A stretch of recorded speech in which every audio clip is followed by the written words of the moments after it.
Hi, Carolyn. First, here's what happened on a Carolyn Talks podcast. So my question is for both you, Tracy and Stanley. When I was watching this film, one thought kept occurring to me from almost from the beginning straight up to the end was that America does not learn. And this film acts like a microcosm of the history of America from the moment that Africans were forcibly brought over from Africa to America, because there's like pictures of like the prisoners in the prison yard after the massacre where they're stripped naked and they're being marched through, which looks like the pictures that we see in history books and in museums of Africans being held out, being held on slave blocks and led into the ships. And then there's like the discussion of the war in Vietnam, of how black soldiers were sent across to Vietnam while dealing with racism in America, coming back facing racism, but then how their experiences there allowed them to function during this standoff during the riots because they built latrines, they had medical training, you had lawyers, you had people who had like work lives outside of prison, and like all in this I kept getting is like black people still have to face like bigotry and racism from the people in charge of the society outside of prison and inside of prison. So could you just talk about how this film kind of like encapsulates so much of America's history and the way it mistreats black people and those from marginalized communities? One of the things I was thinking about earlier today is that in some ways, if you're a Black person and you watch this film, it almost should not be shocking, right? Like there's something about a righteous challenge to the injustice of the state and against the way that the state abuses its power. Um, uh, and the state's response to that challenge with violence that is in many ways the story of Black people in this country since we got here. I mean, there's nothing more consistent in the Black story than that. Um, but I think that, I thought what you said is really interesting because not only is there this sort of historical connection to the past and what happened before at Attica, but there's a connection that moves forward into the future and right now where we are in the present, right? Like that same image of the guys that someone describes as looking like the slave ships, that image, there are photos that came out of Rikers Island 2 weeks ago, the jail in New York where we've been hearing horrific stories of what's been going on there, where there's one prison cell meant to hold one person, and they're the bodies of 26 people that have arranged themselves so they take up just enough room that their bodies can take up in this one cell. And it looks just like that same photo, right? And there's a direct connection between the events that we see in Attica and where we see ourselves today, because of course, Nelson Rockefeller, before he goes on to become vice president of the United States, he passes the Rockefeller drug laws, which are these infamous draconian drug laws that are then replicated throughout the country and ultimately fuels the explosion of not only the prison population, but the actual number of prisons in the country. So I think, there's a temptation when you start telling a historical story like this to kind of see it as this fossilized moment in history. But I think that you're right. I think that what we do in the film is that we sort of excavated from that history, and particularly with everything that happened in 2020 and 2020, and we kind of put it in conversation with what we see happening today. And I think it can inform a lot of our understanding about not only what we're seeing, but also what we should expect about how the state is going to respond to what I think are going to be increasing challenges to those injustices. Yeah, I mean, I think that one of the things that you started out with saying is that, America doesn't learn. And I think it, that in many cases, it doesn't, it just erases the past or it misconstrues the past. Hopefully the film in its little way kind of clears up some of that. I think it does. I completely agree, and I did think of that those pictures from Rikers Island because I was thinking of people like Khalif Browder who died while he was in lockup, and like these men who were held like on minor charges for hundreds of days without any contact from their families, and they're sending notes to like the nurse that visited them, and like there are scenes like that in the film that kind of like echo that as well. So I think the film does reveal a lot of stuff about undoing a lot of erasure that has been done with history, because like there's things that can't be denied, like there's the video evidence, thank goodness, and the picture evidence. So I thank you both so much for creating this film, because I think it's important that a lot of people learn about how awful the American government and law enforcement has been to people in various situations.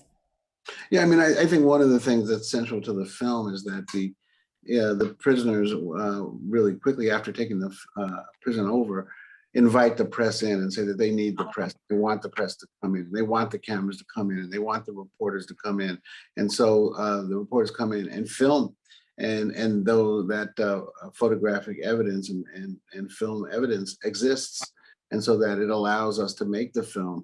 And you know, it's really important because they're great. Look, we have great subjects in the film and great faces and great statements and great people talking about it.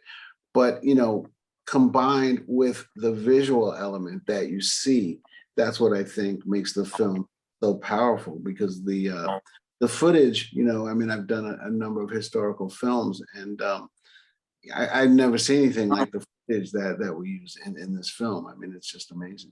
I want you to talk a bit about dealing with the trauma that these former prisoners had to go through. And because in the film, like you talked about like the graphic images, and like you meant, and like people talk about the pictures, but like the main crux of the whole situation was that 39 people were slaughtered. And this happened in front of men who were in a situation where they were outside for 5 days under extreme conditions. Many of them had like traumatic experiences in their past. Like some of them, like we mentioned, were Vietnam vets. So they would have seen death and destruction in the war. And then to be in that situation again, you had like an army helicopter dropping tear gas on them. And so to be like, they're in a mini war zone. And so could you just talk about how you and your crew dealt with any traumatic situations that could have occurred during the interview process? Because I could imagine like talking about it could have been difficult for some of the interviewees, because like one of them, he mentions, and forgive me for not mentioning his name, like he said something that struck me with me. Like he said there was a moment where he realized like, I'm the one that's locked up, but I'm looking at the real monsters, right? And he's talking about how like these men are monsters and they're allowed to govern them, they're allowed to be in control of their lives. So, and like you could tell that was something that was very hard for him to deal with. So could you just talk about handling the emotional toll that doing the interviews could have taken on their interviewees? Yeah, I think, you know, from the very beginning, I was mindful of that exact thing. In the very first conversation that I had with each of these people, long before we ever went on camera, I acknowledged that to them, that I recognized that this was a profoundly traumatic event for all of the people, not just the prisoners, but everyone, even the observers who experienced it. You hear that moment at the end where Clarence Jones says he will never, ever, ever, ever, ever forget it. And he was in and out. He was in there as an observer. So it's something that I acknowledge my understanding of to them from the very beginning, and continue to sort of let them know that like I see that and I understood it. And yeah, you're right. The trauma, this is not just trauma, but an unhealed trauma for almost all of these people. Most of these people have had no kind of therapy or counseling or anything for what they experienced. And all of that emotion that I think you see that comes through the screen in the film was very much there at the surface for every single one of these people. There were very few interviews where there were not a lot of crying.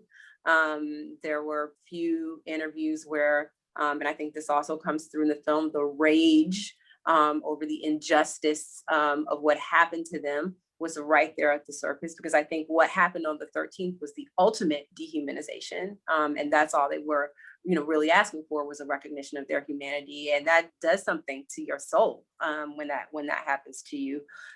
Also the recognition that this is your own government that did that to you. And so I think there's, you know, I think when anybody experiences something that is attached to very, very, very, very powerful emotion, it kind of cements itself into your memory. And so I think you really see that come across in the film, particularly those moments where the different men describe one thing the same way, like that helicopter flying over, telling them that no one's going to be harmed as they see this like horrific violence happening all around them. So it was certainly something that I tried to be sensitive to. For many of these people, for the last 50 years, September 9th through September 13th is a very difficult and triggering time for them every single year, every year. And so I just tried to kind of sit with them in that. I mean, I think your instinct, any human being, when you see someone else suffering, is to sort of want to reach out and stop it. And so part of my work was to kind of suppress that instinct and just sort of be there in silent recognition and support in the interviews, but also to kind of step back and allow them to the space to feel it and express it and say it however they want. You know, a lot of the guys, when I came in and they're we're still trying to kind of help them understand like what the bigger picture of this film is going to be, because you only sort of see your one interview and they're like, they would use some profanity and say like, oh, I'm sorry. And I'm like, nope, this is your space. Say it the way you want to say it. If like there's a curse word in there, then go on and let it fly. This is cable, premium cable, and it's okay. So a lot of that was just like really making people feel comfortable, and just kind of giving them the space to let them know that I see you, I hear you, and this is a safe space for you to be able to speak honestly about what happened to you. And that goes for the prisoners as well as the families and everyone else that's in the film. Yeah, one of the things that we did was we had a screening of the film at the Apollo Theater in New York, where we brought as many as of the prisoners involved to the screening as we possibly could, and we had a therapist there that they could talk to, and we let people know that there was a therapist, and she's going to be in the back at this seat, and if you're feeling something or other, you should, she's there for you to talk to. So we did do that at the screening where many of the former prisoners saw the film for the first time.